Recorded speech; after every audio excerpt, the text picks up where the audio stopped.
The Karpman Drama Triangle, How You Get Pulled into Other People's Drama. Introduction, the oldest play in the world, cast fresh daily. In 1968, a psychiatrist named Stephen Karpman, a student of transactional analysis with a background in theater, drew a small diagram that would quietly explain half the misery in human relationships. 3 points, 3 roles, the victim, the persecutor, and the rescuer. He called it the drama triangle, and his unsettling claim was this: an enormous share of what we call relationship problems, the exhausting friend, the family that ruins every holiday, the workplace that runs on crisis, is not a series of unfortunate events at all. It is theater. A repeating, 3-role play in which the same people rotate through the same positions, generating conflict that resolves nothing, because resolution was never the point. The point is the play itself. What makes the triangle essential knowledge, rather than just an interesting diagram, is its recruitment mechanism. The triangle is not something that happens to other, more dramatic people. It is something you get cast into, dozens of times a month, usually without noticing the audition. Someone sighs, "I just don't know what I'm going to do."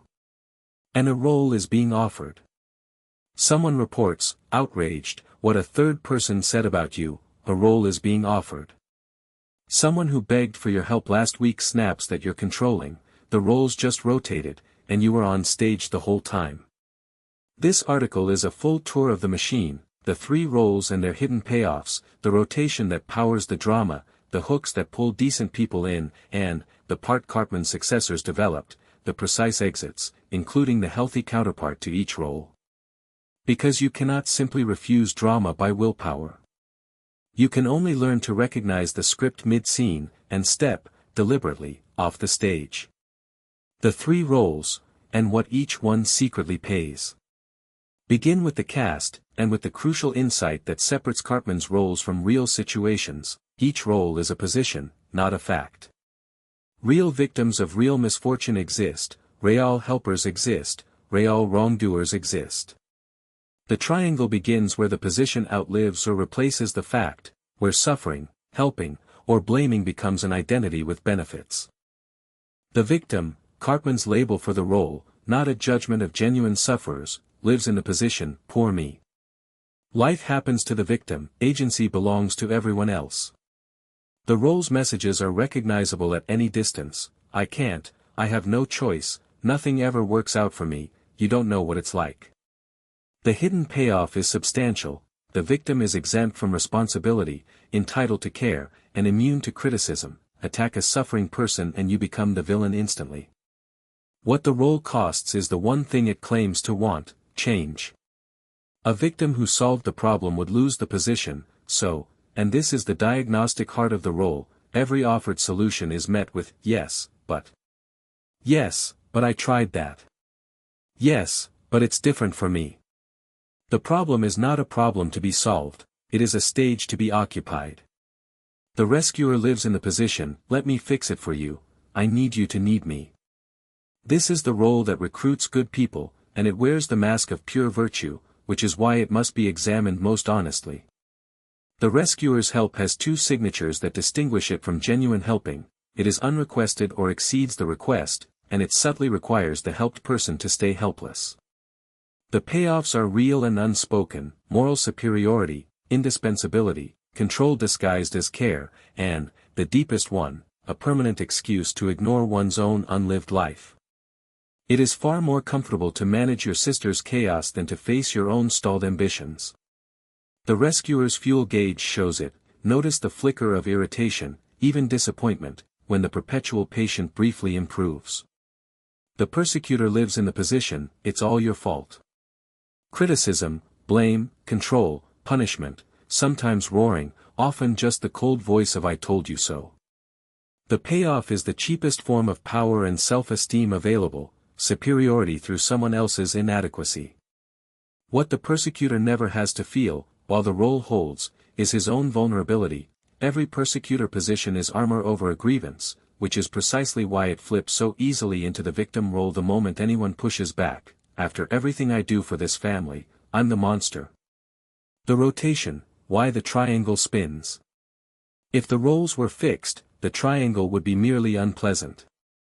It's genius. The reason Karpman drew it as a triangle and not a list, is that the roles rotate, and every rotation generates a fresh charge of drama that keeps the system energized indefinitely. Watch one full spin in an ordinary kitchen. A mother, the rescuer, does her adult son's laundry, pays his phone bill, manages his appointments, unasked. The son, feeling infantilized, snaps at her. Rotation 1, the helped victim becomes persecutor, and the rescuer collapses into victim. After everything I do, this is my thanks. The father, hearing his wife wounded, storms in to blast the son. Rotation 2, a new rescuer enters by persecuting, the son drops from persecutor into victim, and now he needs comforting, which the mother supplies, restoring her rescuer seat. Net problem solved, 0. Net emotional discharge, enormous.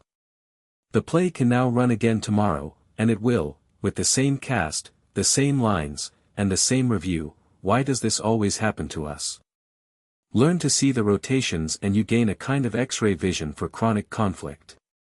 The workplace martyr who absorbs everyone's tasks as the rescuer, burns out into resentment as the victim, then erupts at the team's ingratitude as the persecutor. The friend who begs for advice as a victim, rejects all of it, still the victim, then accuses you of judging her, now the persecutor, leaving you, who entered as rescuer, exiting as victim, composing your grievance monologue on the drive home. That monologue, notice, is your audition for persecutor in the next scene. The triangle's fuel is precisely this, nobody ever leaves it through a corner. They just slide along an edge to the next role, feeling entirely justified at every position. The hooks, how you personally get cast. Nobody joins the triangle by signing a form, they get hooked, and different people have different hooks. Diagnostic honesty about your own favorite entrance is the single most protective piece of self-knowledge this model offers. The rescuer's hook is helplessness displayed.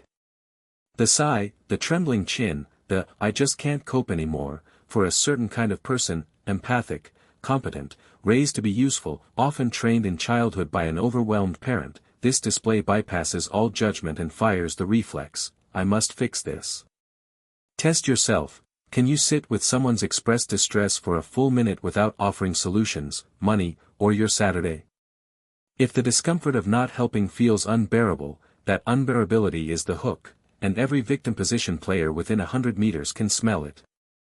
The persecutor's hook is injustice, real or staged.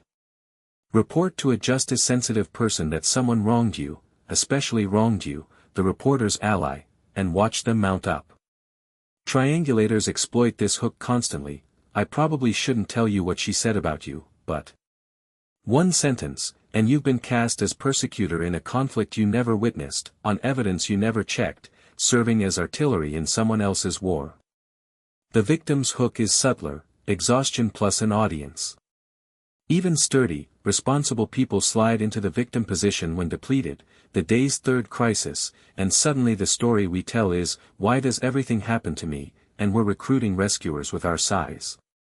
There is no shame in the slide, there is only the question of whether you notice it within minutes or after a decade. The exits, the winner's triangle.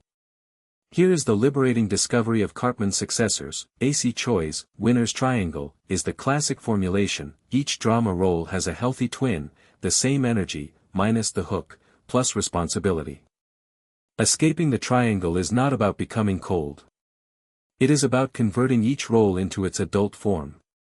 The victim converts to the vulnerable but responsible person, someone who owns real problems, states them plainly, and asks for specific help while keeping the problem's ownership. "I'm struggling with the mortgage this month.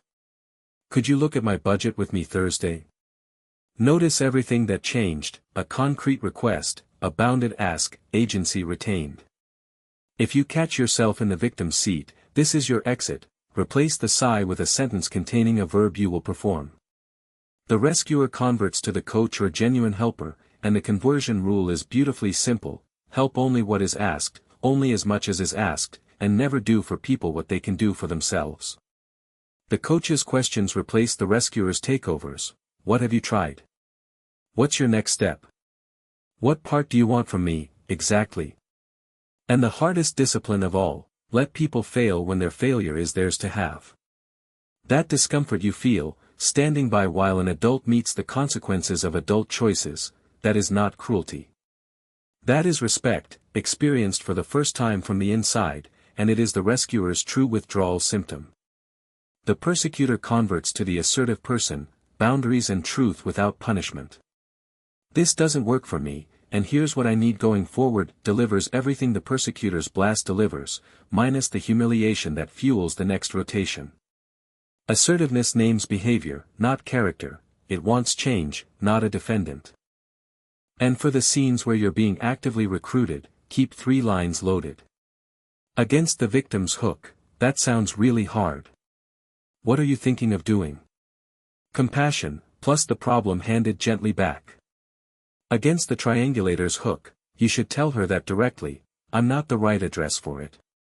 Against your own rising drama, the silent backstage question that breaks every spell, what role am I being offered right now, and do I want the job? Conclusion, life off the stage. One warning: as you take this model into your actual week, the triangle defends itself. Step out of your accustomed role and the system will escalate to pull you back, the victim's crises will briefly intensify, the family will inform you that you've become selfish and cold, and your own hands will itch to grab the old script, because the roles, for all their cost, were comfortable. They organized life. They provided identity, innocence, and a reliable supply of feeling. The first weeks off the stage can be strangely disorienting and even lonely. Drama, whatever else it is company.